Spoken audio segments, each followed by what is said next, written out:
নমস্কার সবাইকে স্বাগত আরি ধর্মনগর চ্যানেলের পর্দায়। আমি বর্তমানে দাঁড়িয়ে আছি উপতাকালীতে এবং আপনারা দেখতে পাচ্ছেন এইখানে এলাকাবাসী সহ সকলেই রাস্তা অবরোধ করেছেন। ৮ নং যে জাতীয় সড়ক রয়েছে পানিসাগর পানিসাগর মহকুমার অন্তর্গত উপতাকালী যে জায়গাটি রয়েছে সেইখানে রাস্তা অবরোধ করেছেন এলাকার যারা জনসাধারণ রয়েছেন। এবং কি কারণে তাদের আজকে এই রাস্তা অবরোধ করা, আমরা কথা বলবো ওনাদের সাথে।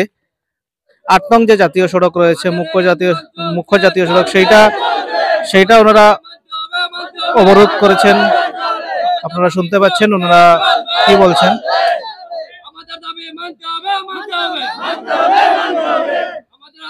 এবং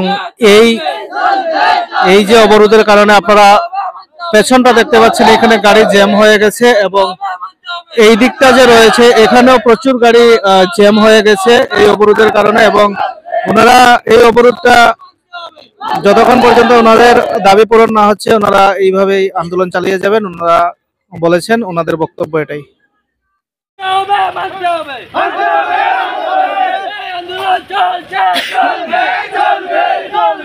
আমাদের দাবি মানতে হবে, মানতে হবে।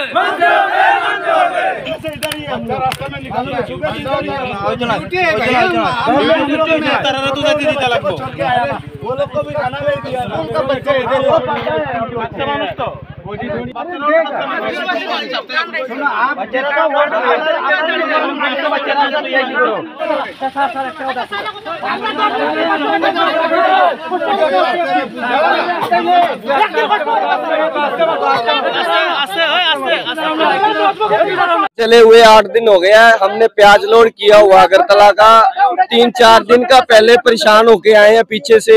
अभी इधर आए हैं तो इधर भी रास्ता बंद है।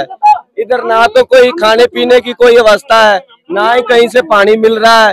सुबह से हम खड़े हैं 7 बजे के, दोपहर का टाइम हो गया। हमको यहाँ पे बहुत प्रॉब्लम आ रही है। हम प्याज लोड करके आ रहे हैं जिसकी वजह से प्याज का भी नुकसान हो रहा है, कच्चे माल की और भी गाड़ियां हैं। ठीक है, हमको जल्दी से जल्दी जहाँ से छुड़वाया जाए, कैसे मर्जी। ये तो सभी गाड़ी वाले सब साथ में हमारे। हमारा नाम है ये हरजिंदर सिंह, हम पंजाब के रहने वाले हैं। আমরা দেখতে পাচ্ছি এখানে স্থানীয়রা রয়েছেন এবং স্থানীয়দের মধ্যে আমি একজনের সাথে কথা বলবো। আজকে কি কারণে আপনাদের এখানে রাস্তা অবরোধ? আমাদের রাস্তাটা আজকে প্রায় 10-11 বছর থেকে রাস্তাটা হয় নাই। আমাদের রুগী টুগী লইয়া কেউ হসপিটাল আসতে খুব কষ্ট হয়। তার জন্য এটা উফতাকালী টু খানাইর বাজার, উফতাকালী টু খানাইর বাজার রাস্তাটা আজকে প্রায় 11 বছর থেকে রাস্তাটা কাজ ধরার পরে বন্ধ। আমাদের গ্রামের মানুষ অসুস্থ হইয়া মারা যাচ্ছে, রাস্তা নিয়ে আসতে পারছি না। বর্ষর ইলেকশন আসলে খালি মেজারমেন্ট হয়, রাস্তা হয় না। এটা কত বছর থেকে সমস্যা? প্রায় 11 বছর। এই ব্যাপারে আপনারা কি কাউকে জানিয়েছেন? জানাইছি, অনেক নেতা মন্ত্রী সব, তারা লিখিত দেয় নাই, মুখে বলেছি। উনারা আসছেন, দেখছেন, টেন্ডার হয়ে যাবে। কন্ট্রাক্টর গত লোকসভা নির্বাচনের সময় আসলো, আসার পর বলছে যে আমরা কাজ ধরে দিয়েছি, মেজারমেন্ট হচ্ছে, ইট ভাঙ্গা আছে, মেটাল আছে। ওর পরে ওরা বলছে যে আমাদের ওয়ার্ক অর্ডার পাইনি, এর জন্য আমরা কাজ করতে পারিনি। তো আজকে আপনারা সেই রাস্তা অবরোধে নেমেছেন সেই কারণে? এই কারণে আমরা এইটাই দাবি, আমরা রাস্তাটা ধরুন। এখন আপনারা কি চাইছেন? আমরা রাস্তাটা যাতে তাড়াতাড়ি হয়, রাস্তার কাজ সম্পূর্ণ করার জন্য এটাই আমরা চাচ্ছি সবার। এটাই এখন পর্যন্ত কি আপনারা কোনো সাড়া পাই নাই? আমরা এখন পর্যন্ত কোনো কিছু পাই নাই, কিছু পাই নাই, কেউ আসে নাই, কোনো কথা বলে নাই আমাদের সাথে। এখানে তো আপনাদের পঞ্চায়েত রয়েছে, আপনারা কি পঞ্চায়েত আধিকারিকদের সবরে আমরা জানা, সবাই জানা আছে, সবাই জানে। সবাই বলছে কাজ হবে হবে, কিন্তু কাজটা হচ্ছে না। অনেক দিন থেকে বলছে কাজটা হবে না, লিখিতভাবে আমরা জানি নাই, এমনি জানিয়েছি সবাইকে। ওনারা আশ্বাস দিয়েছেন হবে, আশ্বাস দিয়েছে হবে, কিন্তু কাজটা হচ্ছে না। ইলেকশন আগে বলেছে ইলেকশন পরে হয়ে যাবে, কিন্তু কাজটা এখন পর্যন্ত কোনো কাজই হয়নি। আপনার পরিচয়টা? আমার নীলমণি দাস, আমি এই গ্রামের বাসিন্দা। আমার গৌরা দাস। তো আপনাদের সাথে কি কেউ এখনো যোগাযোগ করেছে? না, করে নাই, কেউ করে নাই। তো আপনারা এখন কি করবেন? আমরা রাস্তা বন্ধ, আন্দোলন করবো। রাস্তা তো কেউ আসে নাই। আপনারা যে আন্দোলন করছেন এই রাস্তার কারণে অনেক যানজট এখানে লেগে গেছে, লেগে গেছে। প্রশাসন দেখো, অনেকেই এখানে হসপিটালে যাবেন।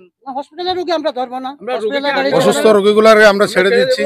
এবং বিভিন্ন জায়গা থেকে অনেকেই আসছেন গাড়ি নিয়ে, আমরা দুপাশ দেখছি একদম ভিড় হয়ে গেছে, জমায়েত হয়ে গেছে গাড়ির। প্রশাসনের লোক আসুক, প্রশাসনের লোক আসুক, দেখুক, ডিএম স্যার আসুক, আয়া দেখুক আমাদের কি পরিস্থিতি, এছাড়া আমরা রাস্তা খুলবো না, রাস্তা খুলবো না, আমরা রাস্তা খুলবো না। হ্যাঁ, অ্যাকচুয়ালি রাস্তার সমস্যা, যে সমস্যাটা ছিল এই এইচএসসিএল গ্রুপ ত্রিপুরাতে, এইচএসসিএল যেসব রোডগুলো কাজ হাতে নিয়েছিল ওরা কমপ্লিট করতে পারেনি। তাই এখন ত্রিপুরা গভর্নমেন্ট অফ ত্রিপুরা এই রাস্তাগুলো পিএমজেসআই অফিসের কাছে হ্যান্ডেল করেছে। এখন এগুলো পিএমজেসআই দেখবে এবং পিএমজেসআই যে আজকে উক্তি ছিল এখানে তাদের কাছে অতি সত্বর যাতে এই রাস্তার ব্যাপারে কাজ আরম্ভ করা যায়, এবং এটা হয়েছে। হ্যাঁ, সন্তুষ্ট হয়েছেন এবং সন্তুষ্ট হতে ওনারা রাস্তা অবরোধ ওনারা তুলে নিয়েছেন। আমি জুনিয়র ইঞ্জিনিয়ার পিএমজেসআই।